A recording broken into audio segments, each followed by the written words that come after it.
Assalamualaikum warahmatullahi wabarakatuh.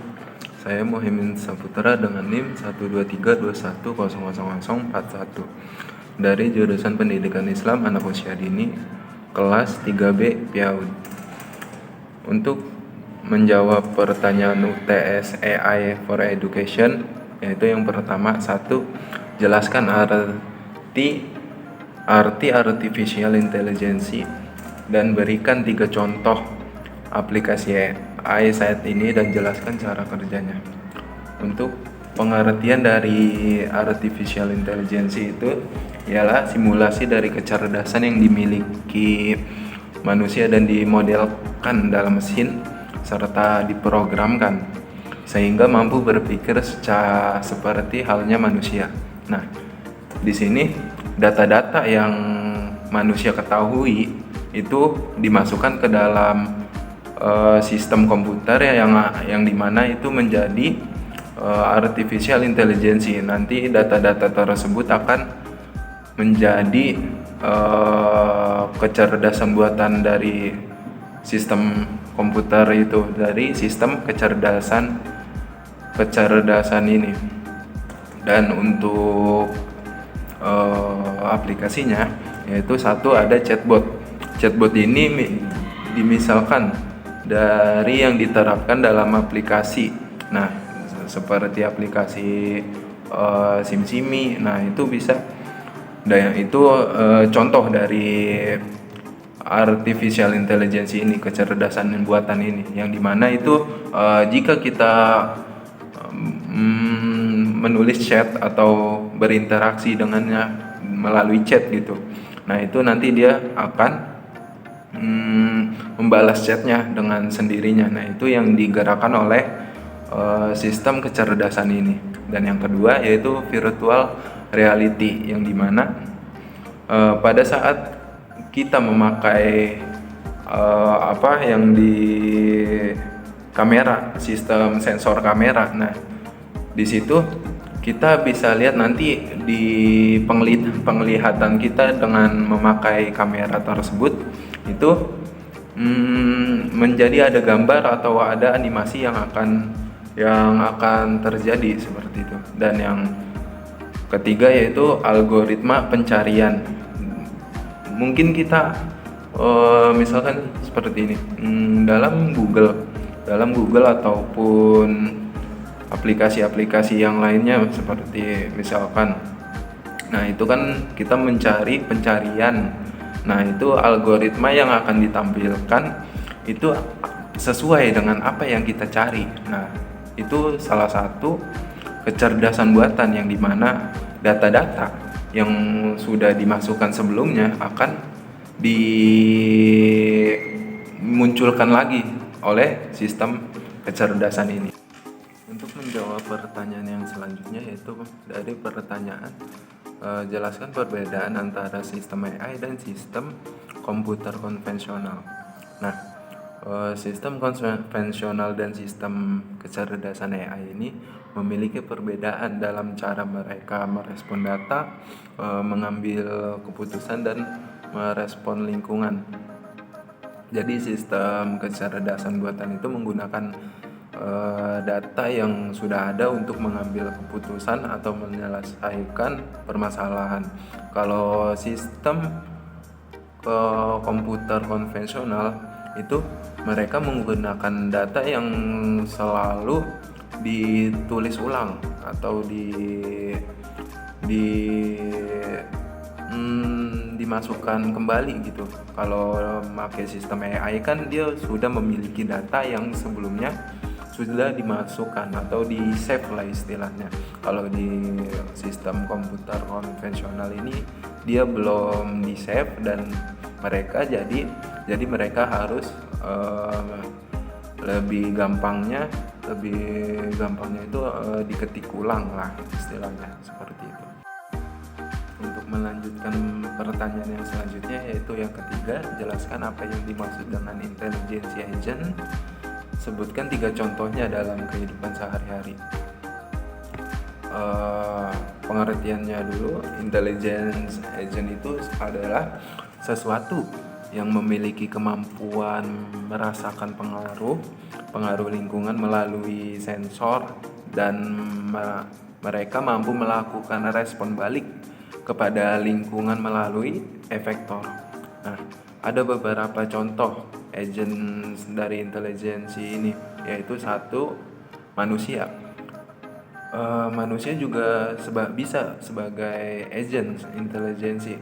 Sebab apa? Kan dari mereka itu merasakan pengaruh lingkungan, dan selanjutnya mereka memberi respon, yaitu melalui efektornya.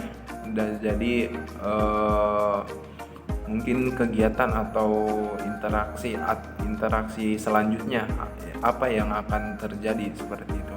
Dan yang selanjutnya ada robot. Nah, robot ini ada banyak sekali, seperti misalkan autonomous car atau mobil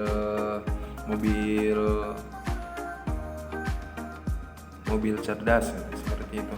Nah, mobil yang dibuat itu memakai sistem kecerdasan AI yang dimana itu dilengkapi oleh sensor-sensor yang dari pengalaman atau sekitar dia.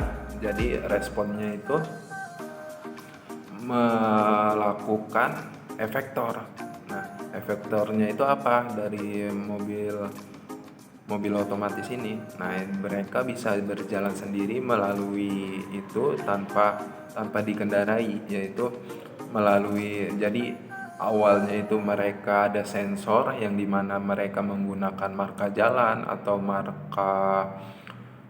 mobil-mobil yang di sekitar. Nah, itu melalui sensor, dan mereka selanjutnya dikembangkan oleh kecerdasannya mereka, itu efektornya bisa mengendariainya dengan sendirinya.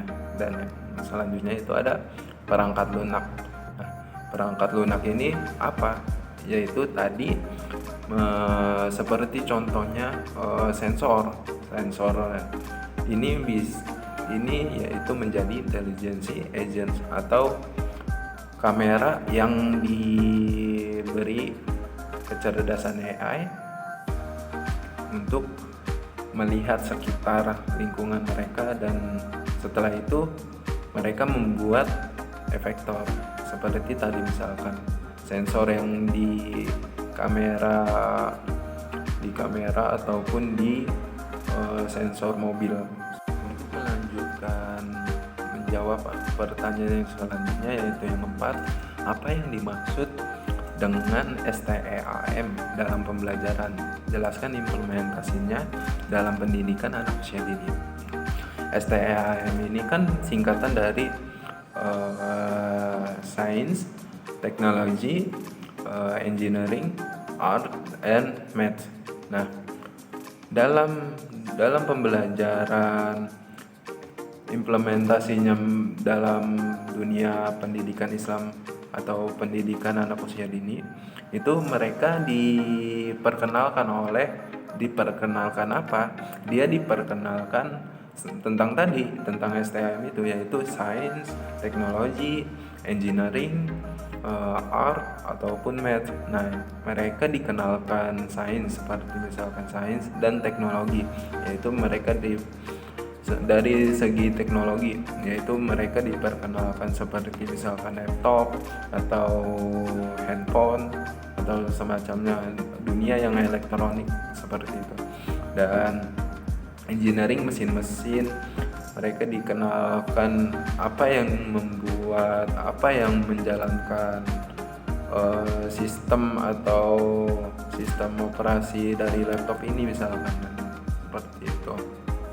Jadi mereka dikenalkan dengan teknologi seperti dari laptop ini. Nah, seperti itu. Itu yang membuat implementasinya kepada pendidikan Islam anak usia dini. Nah, seperti itu dalam dunia pembelajaran.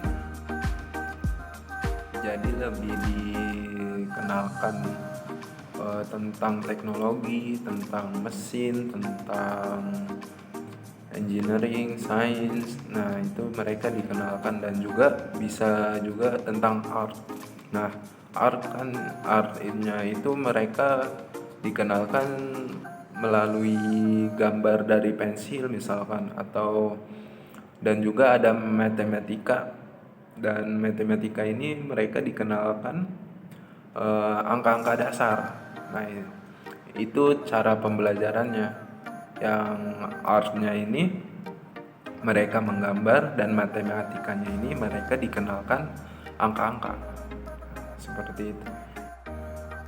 Untuk melanjutkan pertanyaan yang kelima, yaitu bagaimana cara agar pemanfaatan AI dalam pembelajaran efektif dan efisien, dan jelaskan dan berikan contohnya.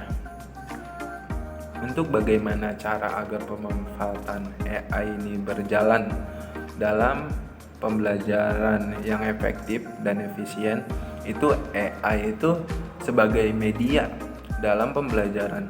Seperti contohnya seperti ini, YouTube kan itu aplikasi yang menggunakan AI juga. Nah, itu bisa misalkan guru mencari referensi tentang menari seperti apa dan menyanyi seperti apa. Nah, itu kan bisa membuat pembelajaran berjalan efektif dan efisien, yang dimana sistem AI ini bisa menjadi media atau pendamping yang digunakan oleh guru untuk mencari referensi-referensi. Nah, seperti itu bisa membuat pembelajaran berjalan efektif dan efisien. Cukup sekian dari saya, Muhammad Saputra. Wassalamualaikum